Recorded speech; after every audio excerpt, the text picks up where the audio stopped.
Comrade. രചന ഏക. അവതരണം ഷാഹുൽ മലയിൽ. എഡിറ്റിംഗ് ഫൈസൽ സി എന്ന് ഊഞ്ഞേരി. ദിവസങ്ങൾ വീണ്ടും കൊഴിഞ്ഞുപോയി. പാത്തു അശ്വിന്റെ പ്രണയം മനസ്സിലാക്കിയത് മുതൽ അശ്വിൻ ശിവയിൽ നിന്ന് ഒഴിഞ്ഞു മാറിക്കൊണ്ടിരുന്നു. അശ്വിനെ ഒളികണ്ണാലെ ശിവ നോക്കുന്നത് പാത്തു അച്ചായനും ശ്രദ്ധിക്കുന്നുണ്ടായിരുന്നു.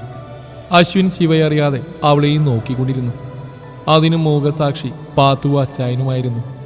ഇതിനിടയിൽ പാത്തുവിൻ്റെയും ഷാഹുൽ സാറിൻ്റെയും മൗനപ്രണയം വളരെ നല്ല രീതിയിൽ തന്നെ പോയിക്കൊണ്ടിരുന്നു. മിഴികൾ കൊണ്ടവർ പരസ്പരം പ്രണയം കൈമാറി. അശ്വിൻ്റെയും പാത്തുവിൻ്റെയും ബന്ധം കോളേജിൽ എല്ലാവർക്കും അസൂയൾവാക്കുന്ന തരത്തിലേക്ക് മാറി.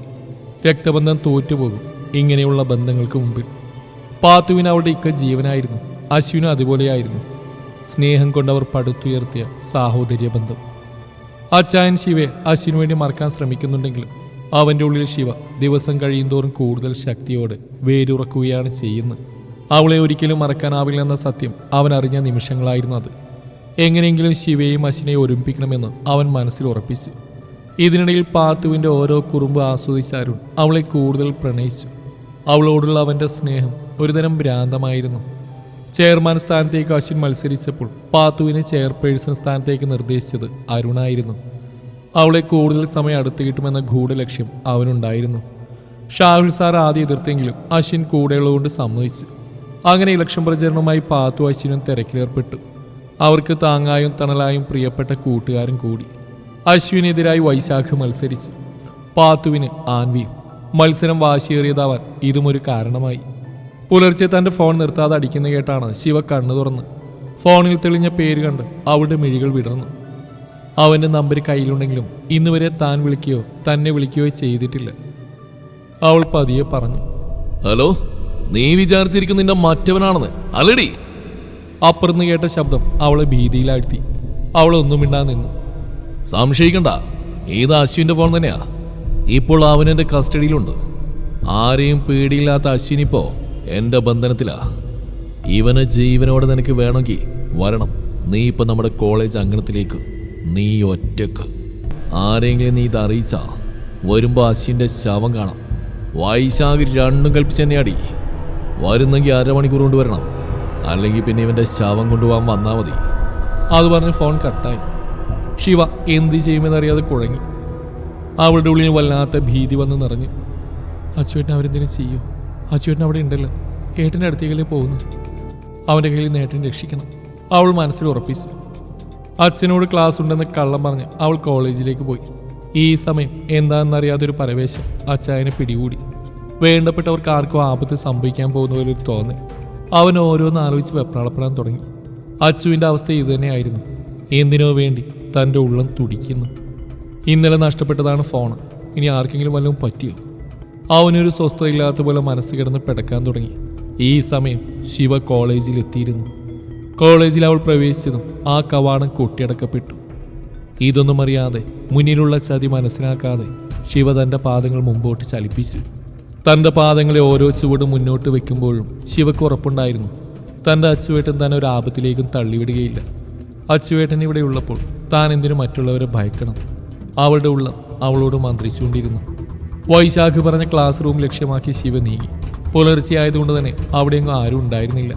വിജനമായ ആ കോളേജ് അങ്കണം അവളെ തെല്ലും ഭയപ്പെടുത്തിയില്ല. ആളൊഴിഞ്ഞ വരാന്തയിലൂടെ അവൾ മുന്നോട്ട് നടന്നു. ദൂരെ നിന്ന് തങ്ങളിലേക്ക് നടക്കുന്ന ശിവയെ വൈശാഖ് കണ്ടിരുന്നു. അവളെ കണ്ടതും അവൻ്റെ കണ്ണുകളിൽ പക ആളിക്കത്തി. കെണിയിലകപ്പെടാൻ പോകുന്ന തങ്ങളുടെ ഇരയെ നോക്കി അവരൊന്ന് ചിരിച്ചു. ആളൊഴിഞ്ഞ വരാന്തയുടെ കൈവരിയിൽ പിടിച്ച് അവൾ വൈശാഖ് പറഞ്ഞ ക്ലാസ് റൂം ലക്ഷ്യമാക്കി നടന്നു. അവൻ സൂചിപ്പിച്ച റൂമിൽ പ്രവേശിച്ചതും അവൾ ചുറ്റുപാടും അശ്വിനെ അന്വേഷിച്ചു. വിജനമായൊരു ക്ലാസ് ആയിരുന്നത്. ഉപയോഗശൂന്യമായ ഡെസ്കും ബെഞ്ചും കൂട്ടിയിട്ടുണ്ട് അവിടെ. ആൾപ്പെരുമാറ്റമില്ലാത്തതിനാൽ ചിലന്തികൾ അങ്ങിങ്ങായി വരകൾ കെട്ടിയിട്ട് തങ്ങളെ ഇരകളെ പ്രതീക്ഷിച്ച് സൂക്ഷ്മതയോടെ ഇരിക്കുന്നുണ്ട്. ആ റൂമിൽ പ്രവേശിച്ചതും ശിവയുടെ ഉണ്ടായിരുന്ന ധൈര്യം ചോർന്നുപോയി. അവൾ തൻ്റെ സഖാവിന് വേണ്ടി അവിടെ ആകമാനം അന്വേഷിച്ചു. പെട്ടെന്നാണ് വാതിലിൻ്റെ അവിടെ നിന്നും വൈശാഖും കൂട്ടരും ഒരു കയ്യടിയോടെ ഉള്ളിലേക്ക് പ്രവേശിച്ചത്. അവനെ കണ്ടതും ശിവയുടെ കണ്ണുകൾ ദേഷ്യം കൊണ്ട് ജ്വലിച്ചു. അവൾ അവനെ ദേഷ്യത്തോടെ നോക്കി. അവളുടെ നോട്ടം കണ്ടപ്പോൾ വൈശാഖ് ഒരു പുച്ഛച്ചിരിയോടെ സണ്ണിയും നോക്കി. നീ കേട്ടോടാ സണ്ണി, ഇവളുടെ സഖാവിനെ ഏതോ പൂച്ച കടിച്ചുകൊണ്ടുപോയി. കണ്ടിട്ടാണെങ്കിൽ മേഡത്തൊന്ന് അറിയിക്കണം കേട്ടോ. കണ്ണുകൾ കൊണ്ട് അവളെ ആകെ ഒന്ന് ഒഴിഞ്ഞുകൊണ്ട് ഒരു പരിഹാസത്തോടെ വൈശാഖ് തുടർന്നു. അത് കേട്ടതും അതിനെ സപ്പോർട്ട് ചെയ്യാനെന്ന വണ്ണം മറ്റുള്ളവരും ചിരിച്ചു. പാണ്ഡവാസ എല്ലാവരും തന്നെയുണ്ട്. സിംഹങ്ങൾക്ക് മുമ്പിൽ അകപ്പെട്ട ഒരു മാൻപേടയെ പോലെയായി ശിവ. ഉള്ളിലെ പേടി മറച്ചു വെച്ച് അവൾ സധൈര്യം അവരുടെ മുമ്പിൽ നിന്നു. നായിന്റെ മോള് അവളെ നിൽപ്പണ്ടില്ലേ? ഇപ്പോഴും അവിടെ അച്ചുവേട്ടൻ അവളെ രക്ഷിക്കാൻ വരുമെന്ന് വിചാരിച്ചിരിക്കുവാ. നീയൊക്കെ എന്താടി വിചാരിച്ചത്? ഈ വൈശാഖെല്ലാം മറന്നെന്നോ? നിങ്ങളുടെ കണ്ണുകൾ കൊണ്ടുള്ള പ്രണയെല്ലാം കാണുന്നുണ്ടായിരുന്നു ഞാൻ. നിന്റെ കൈ എന്നെന്റെ കാരണത്ത് പതിഞ്ഞോ അന്ന് മുതൽ ഞാൻ കാത്തിരിക്കുക ഇങ്ങനെ ഒരു നിമിഷത്തിനായി. വൈശാഖ് കടിച്ചു തുപ്പിയ ഇല്ലിം കഷ്ടമേ അവരെ കൂടി ഞാൻ തീറ്റിക്കുകയുള്ളൂ. ജയിച്ചെന്ന് കരുതി അവന്റെ മുമ്പിലേക്ക് നിന്നെ ഞാൻ വലിച്ചെറിയടി. അവന്റെ വാക്കുകളിൽ ദേഷ്യം കലർന്നിരുന്നു. അവൻ ദേഷ്യത്തോടെ അവളിലേക്ക് അടുത്തു. അവളിയാ ഞങ്ങൾ പുറത്തു വെയിറ്റ് ചെയ്യാം. ആവശ്യം കഴിയുമ്പോ ഞങ്ങളെ കൂടി ഒന്ന് പരിഗണിക്കണേ. അവളെ നോക്കിയൊരു വഷളം ചിരിയോടെ സണ്ണി പറഞ്ഞു. അവനൊരു പുഞ്ചിരി നൽകി അവർ പുറത്തേക്ക് പോയി. വാതിൽ പുറത്തേക്ക് പൂട്ടി അവരവരുടെ ഊഴവും കാത്ത് ക്ഷമയോടെ നിന്നു. വൈശാഖ് തന്നിലേക്ക് അടുക്കുന്നതിനനുസരിച്ച് ശിവ തന്റെ പാദങ്ങൾ പുറകോട്ട് ചലിപ്പിച്ചു. രക്ഷപ്പെടാനൊരു പഴുതിനായി അവൾ ചുറ്റും പരതി. അവൻ നടക്കുന്നതിനനുസരിച്ച് പുറകോട്ട് നീങ്ങിയ ശിവ ചുമരിൽ തട്ടി നിന്നു. അവളുടെ തൊട്ടു മുമ്പിലായി വൈശാഖ് ഒരു വിജയഭാവത്തിൽ നിന്നു. തന്നെ കടന്നു പിടിച്ച വൈശാഖിനെ അവൾ ആഞ്ഞു തള്ളി. പെട്ടെന്നുള്ള നീക്കമായതിനാൽ വൈശാഖ് പുറകിലേക്ക് മറിഞ്ഞു. ഈ സമയം കൊണ്ട് ശിവ രക്ഷപ്പെടാനായി വാതിലിന്റെ അടുത്തേക്ക് നീങ്ങി. ഒരലർച്ചയോടെ വൈശാഖ് അവളെ പുറകിൽ നിന്ന് വട്ടം പിടിച്ചു. തനിക്ക് അഭിമുഖമായി നിർത്തി അവളുടെ കരണ നോക്കി അവൻ ആഞ്ഞു തള്ളി. അവന്റെ അടിയുടെ ആഘാതം കൊണ്ട് ശിവ പുറകിലേക്ക് വേച്ചു വീണു. ചുണ്ടുപൊട്ടി ചോരയൊഴുകി. കണ്ണുകളിൽ ഇരുട്ട് കയറുന്ന പോലെ തോന്നി അവൾക്ക്. അവളൊരു ദയനീയ നോട്ടം അവനെ നോക്കി. അവളുടെ പേടിച്ചരണ്ട നിൽപ്പ് കണ്ടപ്പോൾ അവന്റെ ആവേശം കൂടി. ഒരു വിജയിയെപ്പോലെ തന്നിലേക്ക് നടന്നു വരുന്ന വൈശാഖിനെ പേടിയോടെ ശിവ നോക്കി. നീ എന്നതാടാവേ ഈ വെട്ടിയിട്ട മെരുക് പോലെ കിടന്ന് അങ്ങോട്ടും ഇങ്ങോട്ടും ഉലാത്തുന്ന്? അവന്റെ വെപ്രാളം കണ്ടാ തോന്നും ഭാര്യ പ്രസവിക്കാൻ വേണ്ടി ലേബർ റൂമിൽ കയറിയിരിക്കുകയാണെന്ന്. മകന്റെ വെപ്രാളം നിറഞ്ഞ പ്രവൃത്തികൾ നോക്കിക്കൊണ്ട് ത്രേസ്യ സംശയത്തോടെ ചോദിച്ചു. ഒന്നുമില്ലമ്മ, എന്തോ മനസ്സിനൊരു സുഖവുമില്ല. വേണ്ടപ്പെട്ട ആർക്കും ആപത്ത് സംഭവിച്ച പോലെ തോന്നുക. അവൻ വേവലാതിയോട് അമ്മച്ചിയോട് പറഞ്ഞു. ഒന്ന് പോയടാ ചെറുക്ക. ആർക്കെങ്കിലും ആപത്ത് സംഭവിക്കുമ്പോൾ കർത്താവ് എന്താ നിനക്ക് നോട്ടിഫിക്കേഷൻ തരുന്നുണ്ടോ? ഇങ്ങനെ ടെൻഷൻ അടിക്കാതെ നീ ചുമ്മാ ആവശ്യമില്ലാത്തൊന്നും ആലോചിച്ച് കൂട്ടണ്ട. ത്രേസ്യ അവനെ നോക്കി പരിഹാസത്തോടെ പറഞ്ഞു. അമ്മയുടെ ആ വാക്കൊന്നും അവനെ സമാധാനിപ്പിച്ചില്ല. ഞാൻ പോരാ എന്ന് പറഞ്ഞ് അവൻ പുറത്തേക്ക് ഇറങ്ങി. നിർത്താതെയുള്ള ശിവയുടെ ഫോണിന്റെ ശബ്ദം കേട്ടാണ് ശിവൻ അവിടെ റൂമിലേക്ക് കയറി ചെന്ന്. ബെഡിൽ കിടന്നടിക്കുന്ന ഫോണിലേക്ക് ശിവനൊന്ന് സംശയത്തോടെ നോക്കി. ശേഷം ആൻസർ ബട്ടൺ അമർത്തി ചെവിയിലേക്ക് വെച്ചതും. നീ ഇത് എവിടെ പോയി കിടക്കായിരുന്നു ശിവ എന്ന പാത്തുവിന്റെ ശബ്ദമാണ് കേട്ടത്. പാത്തുമോളാണോ? ശിവൻ വാത്സല്യത്തോടെ ചോദിച്ചു. അയ്യോ അച്ഛനായിരുന്നോ? സോറി അച്ഛാ, ഞാൻ അവളാണെന്ന് വിചാരിച്ച് അവളൊരു ചമ്മലോടെ പറഞ്ഞു. അപ്പൊ മോളിന്ന് ക്ലാസ്സിന് പോയില്ലേ? ശിവൻ സംശയത്തോടെ ചോദിച്ചു. ക്ലാസ്സിനോ? ഇത്ര നേരത്തെയോ? പാത്തുവും സംശയത്തോടെ ചോദിച്ചു. ആ, ശിവ ഇന്ന് സ്പെഷ്യൽ ക്ലാസ് ഉണ്ടെന്ന് പറഞ്ഞ് നേരത്തെ ഇറങ്ങിയല്ലോ. അപ്പൊ മോളെന്താ പോവാണ്ടിരുന്ന്? അത് ഞാൻ മറന്നുപോയി. അച്ഛൻ പറഞ്ഞപ്പോഴേ ഞാൻ ഓർത്തെ. ശരി അച്ഛാ, ഞാൻ പോകാൻ റെഡിയാവട്ടെ. അവൾ പെട്ടെന്ന് കിട്ടിയൊരു നുണ വെച്ച് കാച്ചി ഫോൺ കട്ട് ചെയ്തു. ഉള്ളിൽ ഒരുപാട് സംശയങ്ങൾ നുരഞ്ഞു പൊന്തി. എന്തിനാണ് ശിവ കള്ളം പറഞ്ഞ് വീട്ടിൽ നിന്ന് ഇറങ്ങിയത്? അങ്ങനെ കള്ളം പറയുന്ന ഒരാളല്ല ശിവ. എന്താണ് സംഭവിച്ചത്? പാത്തുവിൻ്റെ മനസ്സിൽ ഒരുപാട് സംശയങ്ങൾ കുമിഞ്ഞുകൂടി. ഫോണിൽ ഇക്കയുടെ നമ്പർ ഡയൽ ചെയ്തു. പക്ഷേ ഇന്നലെ തൊട്ട് പറയുന്നതന്നെ ഇന്നും ഫോൺ സ്വിച്ച് ഓഫ് ആണ്.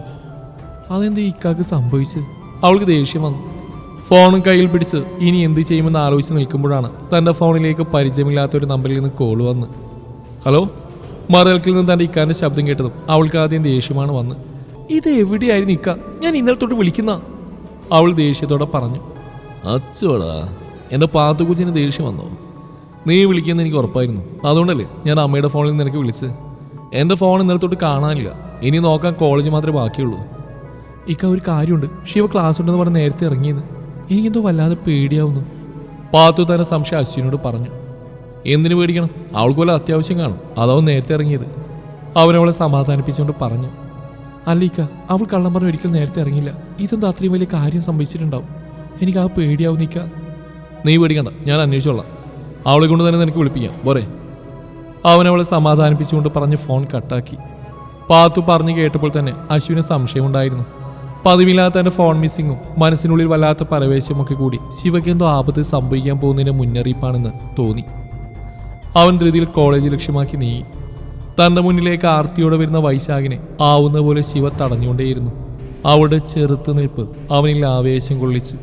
അവന്റെ ബലിഷ്ഠമായ കരവലയത്തിനുള്ളിൽ ഒതുക്കിയ അവളെ അവൻ കാമം കത്തുന്ന കണ്ണുകളോടെ നോക്കി. അവന്റെ നോട്ടം കണ്ട് അവൾക്ക് അവളോട് തന്നെ വെറുപ്പ് തോന്നി. സർവശക്തിയും എടുത്ത് അവൾ അവനെ തള്ളി മാറ്റി ഓടാൻ ശ്രമിച്ചു. അവളുടെ ധാവണിയിൽ പിടുത്തമിട്ടു. അവൻ അവളുടെ ഷാള് വലിച്ചൂരി. ശിവ ഇരുകൈകൾ കൊണ്ടും തൻ്റെ മാറിടം മറച്ച് പേടിയോടെ വൈശാഖിനെ നോക്കി. അവളുടെ വെളിവാക്കപ്പെട്ട അവയവങ്ങളിലേക്ക് ആർത്തിയോടെ നോക്കിക്കൊണ്ട് അവൻ അവളിലേക്ക് നടന്നടുത്തു. വൈശാഖ് തന്നോട് അടുക്കുന്നതിനനുസരിച്ച് ശിവയുടെ ധൈര്യം ചോർന്നുകൊണ്ടേയിരുന്നു. ഒരാശ്രയത്തിന് വേണ്ടി അവൾ ചുറ്റും പരതി. തന്നെ നോക്കുന്ന വൈശാഖിന്റെ കണ്ണുകളിൽ കാമം കണ്ടതും ശിവയുടെ സകല നിയന്ത്രണവും പോയി. അവളൊരു ആശ്രയത്തിനെന്ന വണ്ണം ചുറ്റും പരതി. തൊട്ടപ്പുറത്തായി ഒടിഞ്ഞ ബെഞ്ചിന്റെ ഒരു കാൽ ഇളകി കിടക്കുന്നു അവളുടെ ശ്രദ്ധയിൽപ്പെട്ടു. അവളത് പതിയെ കൈക്കലാക്കി തന്റെ ശരീരം സ്വന്തമാക്കാൻ വെറിയോടെ വരുന്ന വൈശാഖിന്റെ തല നോക്കി അവൾ ആ മരക്കഷ്ണം കൊണ്ട് ആഞ്ഞടിച്ചു. അവളിൽ നിന്ന് അങ്ങനെ ഒരു നീക്കം പ്രതീക്ഷിച്ചില്ല. അവൾ അടിച്ച ഭാഗത്ത് അവൻ വേദനയോടെ കൈവച്ചു. അവിടെ നിന്നും ചെറുതായി രക്തം പൊടിയുന്നുണ്ട്. ശിവ ആ സമയം കൊണ്ട് അവനെ തള്ളിമാറ്റി ഓടാനൊരു ശ്രമം നടത്തി. അവൻ ദേഷ്യത്തിൽ അവളെ പിടിച്ചു വലിച്ച് അവളുടെ മുഖം അടയ്ക്കൊന്ന് കൊടുത്തു. അടിയുടെ ആഘാതത്തിൽ പുറകിലേക്ക് പോകാൻ നിന്ന് അവളെ പിടിച്ചവൻ മറുകവിളിലും ആഞ്ഞു തള്ളി. ശിവയുടെ കണ്ണുകൾ ഇരുട്ട് കയറുന്ന പോലെ തോന്നി. അവൾ വേയിച്ച് വേയിച്ച് ചുമരിൽ ചാരി നിന്നു. വൈശാഖ് തന്റെ കയ്യിലൂടെ ഒലിച്ചിറങ്ങിയ രക്തത്തിലേക്ക് നോക്കി. ശേഷം അവൾ നോക്കി പരിഹാസത്തോടെ പറഞ്ഞു, അണയാൻ പോകുന്ന തീ ആളിക്കത്തും. അത്രയുള്ളടി നിന്റെ ഈ പ്രഹസനം. നീ ചെറുത്ത് നിൽക്കുന്തോറും എനിക്ക് നിന്നോടുള്ള ആവേശം കൂടി വരും. നീ കഴിയുന്നത്ര രക്ഷപ്പെടാൻ ശ്രമിക്കുക. ഞാനതൊന്ന് കാണട്ടെ. അന്നൊരിക്കലും നിന്നെ ഒന്ന് ചുംബിക്കാൻ ശ്രമിച്ചതിനല്ലേ മറ്റവൻ നിന്നെ കൊണ്ട് എൻ്റെ കരണത്തെ അടുപ്പിച്ചത്. എന്നാ നമുക്കിനി അവിടെ നിന്ന് തന്നെ തുടങ്ങാം. ഒരു വഷളൻ ചിരിയോടെ അവിടെ അത്തരങ്ങൾ ലക്ഷ്യമാക്കി അവൻ നീങ്ങി. ഒന്ന് കുതിരാൻ പോലും ശക്തിയില്ലാതെ ശിവ തളർന്നുപോയി. ഇതോടെ ശിവ തീർന്നു. ശിവ ഇനിയില്ല. തളർന്ന മനസ്സോടെ അവൾ ഓർത്തു. നടക്കുന്നതെല്ലാം സ്വപ്നമായിരുന്നെങ്കിലെന്ന് അവൾ ഒരു നിമിഷം ആഗ്രഹിച്ചു. തൻ്റെ ശരീരത്തിലേക്ക് ആർത്തിയോടെ വരുന്ന വൈശാഖിനെ അവൾ ദയനീയമായി നോക്കി. കോളേജ് ഗേറ്റ് മുമ്പിൽ വണ്ടി നിർത്തിയപ്പോഴാണ് അച്ചായന് സ്വബോധം വന്നത്. ഏതോ ഒരു ഉൾപ്രേരണയാൽ വണ്ടി ഓടിച്ചതാണ്. ലക്ഷ്യമില്ലാതെ മനസ്സ് പായുന്നതിലൂടെ നീങ്ങി അവസാനം കൊണ്ടെത്തിച്ചത് ഇവിടെയും. വണ്ടി അവിടെ നിർത്തി അവൻ അടഞ്ഞുകിടക്കുന്ന ഗേറ്റിലേക്ക് കുറച്ചുനേരം നോക്കി നിന്നു. എന്തുകൊണ്ടാണ് ഇവിടെ വന്നപോലെ അവന് നിശ്ചയമില്ല. കുറച്ചുനേരം അവിടെ ഗേറ്റിനുള്ളിലൂടെ കോളേജിലേക്ക് നോക്കി നിന്നു. വിശാലമായ കോളേജ് പരിസരം വിജനമാണ്. അവിടെ നിന്നും വണ്ടിയെടുത്ത് തിരിച്ചു പോകാൻ ഒരുങ്ങുമ്പോഴാണ് അശ്വിൻ അവിടേക്ക് വന്നത്.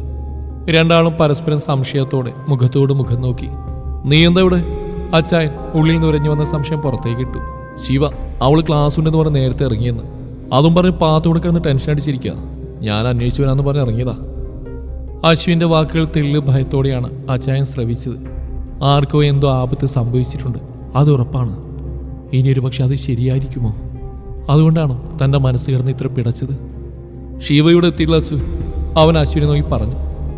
ആ, അളഞ്ഞ ഗേറ്റ് നോക്കി അശ്വിൻ അത് ശരിവെച്ചു. വാ, നമുക്കൊന്ന് അന്വേഷിച്ച് നോക്കാം. അവൾ ചിലപ്പോൾ വല്ല ആവശ്യത്തിന് നേരത്തെ ഇറങ്ങിയതായിരിക്കും. അച്ചായനുള്ളിലെ ഭയം മറച്ചു വെച്ചുകൊണ്ട് പറഞ്ഞു. ഇരുവരും വണ്ടിയിലേക്ക് തന്നെ തിരിച്ചു കയറി.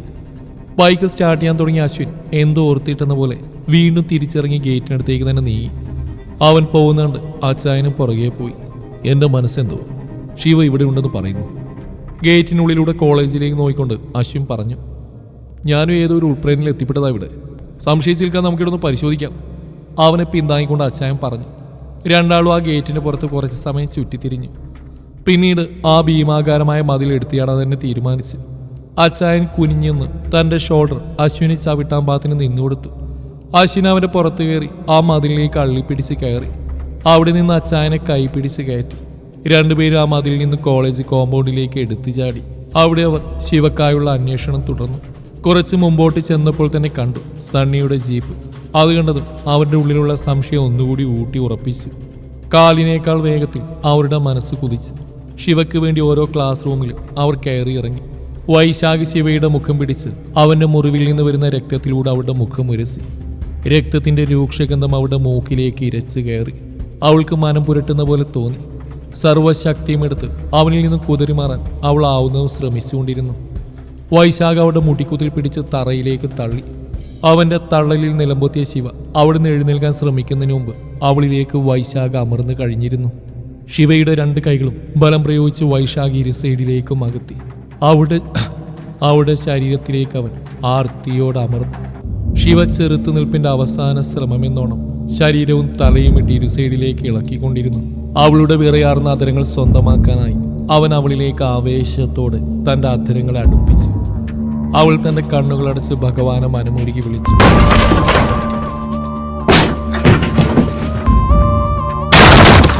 പെട്ടെന്നാണ് ആ റൂമിലെ വാതിൽ വലിയ ശബ്ദത്തോടെ ഇരു സൈഡിലേക്കുമായി തെറിച്ചു വീണത്. ശബ്ദം കേട്ടിടത്തേക്ക് വൈശാഖ് നോക്കിയതും വാതിൽ പടിയുടെ ഇരു സൈഡിലും കൈകൾ പിടിച്ച് വലിഞ്ഞു മുറുകിയ മുഖവുമായി നിൽക്കുന്ന അശ്വിനെയാണ് കണ്ടത്. അതെ, അവൻ എത്തിയിരിക്കുന്നു. യഥാർത്ഥ സഖാവ്, ഹിംസക്കെതിരെ പടവാളുയർത്തുന്ന അർജുനന്റെ കരുത്തുള്ളവൻ. അവനെ കണ്ടതും വൈശാഖൊന്ന് ഞെട്ടി. ഉള്ളിലെ പതർച്ച അവൻ അറിയിക്കാതെ അവൻ ക്രൂരമായൊന്ന് ചിരിച്ചു. ഈ സമയം ശിവ അവനെ തള്ളിമാറ്റി അവിടെ കിടന്ന ഷാളെടുത്ത് ശരീരം മറച്ചു. ആ, നീ വന്നോ? എല്ലാം കഴിഞ്ഞ് ഇവിടെ നിന്റെ മുമ്പിലേക്ക് ഇട്ടിടണമെന്ന് വിചാരിച്ചതാ. ഏതായാലും നീ തേടി വന്നില്ലേ? ഇനി കാര്യങ്ങൾക്കൊക്കെ ഒരു സാക്ഷി കൂടി വേണ്ടേ? ഒരു പരിഹാസ്ചിരിയോട് അശ്വിനെ നോക്കി വൈശാഖ് പറഞ്ഞു. അശ്വിന്റെ കണ്ണുകൾ ശിവയിലായിരുന്നു. ഇരികവിളിലും തല്ലിയതിന്റെ പാടുണ്ട്. ചുണ്ട് പൊട്ടി ചോര ഒലിക്കുന്നുണ്ട്. നെറ്റിയും പൊട്ടിയിട്ടുണ്ട്. കൈകളിൽ നഖം കൊണ്ട് പോറിയ പാടുകൾ. അവളെ നോക്കുന്തോറും അവന്റെ മുഖം ദേഷ്യം കൊണ്ട് വലിഞ്ഞു മുറുകി. തന്റെ നേരെ വരുന്ന വൈശാഖിനെ അവൻ ദേഷ്യത്തോടെ നോക്കി. ദേഷ്യം കൊണ്ട് അവൻ വിറക്കുന്നുണ്ടായിരുന്നു. സകല നാഡീ ഞരമ്പുകളും വലിഞ്ഞു മുറുകി. കണ്ണുകൾ ചുവന്ന് തുടുത്തിട്ടുണ്ട്. എന്റെ പെണ്ണിന് നീ എന്ന് പറഞ്ഞ് തന്റെ നേർക്ക് വരുന്ന വൈശാഖിന്റെ നെഞ്ചിന് നേരെ അശ്വിൻ ആഞ്ഞ് ചവിട്ടി. അവന്റെ ചവിട്ടുകൊണ്ട് വൈശാഖ് തെറിച്ച് ചുമലിൽ തട്ടി വീണു. അവിടുന്ന് ചാടി പിടിച്ച് എഴുന്നേറ്റ വൈശാഖ് ഒരലർച്ചയോടെ അശ്വിന്റെ നേരെ അടുത്തു. അശ്വിൻ അടിക്കാനായി ഓങ്ങി അവന്റെ കൈ പിടിച്ച് തിരിച്ച് അശ്വിൻ അവന്റെ മുകളിൽ മറുകൈ കൊണ്ട് ശക്തമായി ഇടിച്ചു. വൈശാഖ് വേദന കൊണ്ട് കുളഞ്ഞുപോയി. അവൻ ഇടങ്കാല വെച്ച് അശ്വിനെ തള്ളി വീഴ്ത്തി. മലർന്നു കിടക്കുന്ന അശ്വിന്റെ നെഞ്ചിലേക്ക് ചവിട്ടാനായി ഉയർത്തിയ വൈശാഖിന്റെ കാല് പിടിച്ചു വലിച്ച് അവനെ നിലം പൊത്തിച്ചു അശ്വിൻ. ശേഷം അവനെ പിടിച്ചു നിർത്തി ഇരുകവിളിലും മാറി മാറി അടിച്ചു. ഈ സമയം ബാക്കി 4 പേരെയും ഒറ്റയ്ക്ക് നേരിടുകയായിരുന്നു അച്ചായൻ. അപ്പോഴേക്കും പാത്തു പറഞ്ഞതനുസരിച്ച് കാർത്തിയും ശ്യാമും അവിടേക്ക് എത്തിച്ചേർന്നു. അവർ 3 പേരും കൂടി പാണ്ഡവാസിലെ 4 പേരെ കൈകാര്യം ചെയ്യുമ്പോൾ അശ്വിൻ വൈശാഖിനെ മർദ്ദിച്ച് അവശനാക്കി കഴിഞ്ഞിരുന്നു. ശരീരമൊത്ത രക്തത്താൽ കുളിച്ച് ക്ഷീണിച്ച അവശനായി അവൻ തറയിലേക്ക് ഊർന്നിറക്കി. ബാക്കി 4 പേരെയും പിടിച്ചുകെട്ടി വൈശാഖിന്റെ അടുത്തേക്ക് തള്ളിയിട്ടു. എല്ലാവരും ഇടികൊണ്ട് അവശരായിട്ടുണ്ട്. എല്ലാത്തിനെയും പിടിച്ച് പോലീസിൽ ഏൽപ്പിക്കാൻ വേണ്ട, ശ്യാം ദേഷ്യത്തോടെ പറഞ്ഞു. എന്നിട്ട് എന്തിനാ? സ്ഥല MLA മകൻ ഒരു ദിവസം പൂർത്തിയാകില്ല ജയിലിൽ. പേര് മുഴുവൻ ഇവൾക്കാവും. മാധ്യമങ്ങൾക്ക് ആഘോഷിക്കാൻ ഒരു വാർത്തയും. അശ്വിൻ അത് പറഞ്ഞു നിർത്തിയപ്പോഴാണ് എല്ലാവരും ശിവയെ ശ്രദ്ധിച്ച്. ഇവിടെ നടക്കുന്നത് അവൾ അറിയുന്നുണ്ടായിരുന്നില്ല. അവളുടെ കാതുകളിൽ ഒരേ ഒരു ശബ്ദം മാത്രം. അവളുടെ കൺമുമ്പിൽ ഒരേ ഒരു രൂപം മാത്രം. എൻ്റെ പെണ്ണ് എന്ന് പറഞ്ഞുകൊണ്ട് ദേഷ്യത്തോടെ വൈശാഖിന്റെ മുമ്പിലേക്ക് നെഞ്ചു വിരിച്ചു ചെല്ലുന്ന അശ്വിന്റെ മുഖം മാത്രം. ആകെ മരവിച്ച് നിൽക്കുന്ന ശിവയുടെ അരികിലേക്ക് അശ്വിൻ നടന്നെടുത്തു. പതിയെ അവളുടെ ചുമലിൽ കൈവച്ചു. ഏതോ ഓർമ്മയിൽ നിന്ന് ഉണർന്ന പോലെ ശിവ ചുറ്റും നോക്കി. തന്റെ മുമ്പിൽ നിൽക്കുന്ന അശ്വിനെ കണ്ടതും പരിസരം മറന്ന് അവനെ ഇറുകെ പുഴന്നുകൊണ്ട് അവൾ പൊട്ടിക്കരഞ്ഞു. ഏയ്, ഒന്നുമില്ല ശിവ, ഇങ്ങനെ കരയാൻ മാത്രമൊന്നും സംഭവിച്ചിട്ടില്ല. ഞാനില്ലേ നിനക്ക്? ഞാനുള്ളിടത്തോളം കാലം നിനക്ക് ഒന്നും സംഭവിക്കില്ല. ശിവയുടെ മുടിയിൽ വാത്സല്യത്തോടെ തലോടിക്കൊണ്ട് അശ്വിൻ പറഞ്ഞു. ശ്യാമും കാർത്തി ഇത് കണ്ട് വായും പൊളിച്ച് നിൽക്കുന്നുണ്ട്. എന്നാലും എൻ്റെ അളിയ, നീ കണ്ണീർ ഫാക്ടറി വിലക്ക് വാങ്ങിയല്ലോ എന്ന ശ്യാമിന്റെ കൗണ്ടർ കേട്ടിട്ടാണ് അശ്വിനും ശിവയും പരസ്പരം വേർപിരിഞ്ഞത്. ശിവ ഒരു നിമിഷം നാണത്തോടെ അശ്വിനെ നോക്കി. അവനിൽ ഒരു പുഞ്ചിരി വിരിഞ്ഞിരുന്നു. എന്തൊക്കെയായിരുന്നു കാണുന്നത്? ഇഷ്ടമല്ല, കണ്ണീര് കണ്ട ഇവൻ എന്തോ വരുന്നു പറഞ്ഞിരുന്നല്ലോ. കാർത്തി ചിന്തിക്കുന്ന പോലെ തലയിൽ കൈവച്ച് ശ്യാമിനോട് ചോദിച്ചു. ആ, അങ്ങനെ പലതും പറഞ്ഞിരുന്നു. നമ്മളാണ് തെറ്റുകാർ. വന്നോടനെ പാത്തുവിനെ പിടിച്ച് പെങ്ങളാക്കിയപ്പോൾ തന്നെ നമ്മൾ സംശയിക്കേണ്ടിയിരുന്നു. ആ, ഇനി പറഞ്ഞിട്ട് കാര്യമല്ല, ശ്യാം താടി കൈ കൊടുത്തുകൊണ്ട് പറഞ്ഞു. അതേസമയം ഇതൊന്നും കാണാൻ കഴിയാതെ അച്ചായൻ അവിടുന്ന് പുറത്തേക്ക് ഇറങ്ങി. ഒഴിഞ്ഞൊരു റൂമിൽ പോയി അവൻ്റെ സങ്കടങ്ങളെല്ലാം കണ്ണീരിൽ കുതിർത്ത് കളഞ്ഞു. അങ്ങനെ പരസ്പരം സ്നേഹിച്ചവരൊന്നായി കഴിഞ്ഞിരിക്കുന്നു. ഇവിടെ തൻ്റെ പ്രണയം മൂടപ്പെട്ടിരിക്കുന്നു. ഇനിയുള്ള കാഴ്ചകളേറെ വേദനാജനകമായിരിക്കും. എല്ലാം സഹിക്കാനുള്ള ശക്തി തരണമേ കർത്താവേ, അവൻ വേദനയോടെ പ്രാർത്ഥിച്ചു. ഹാ, നീ ഇവിടെ നിൽക്കുവാണോ? ശിവയെ ഹോസ്പിറ്റൽ കൊണ്ടുപോകണം.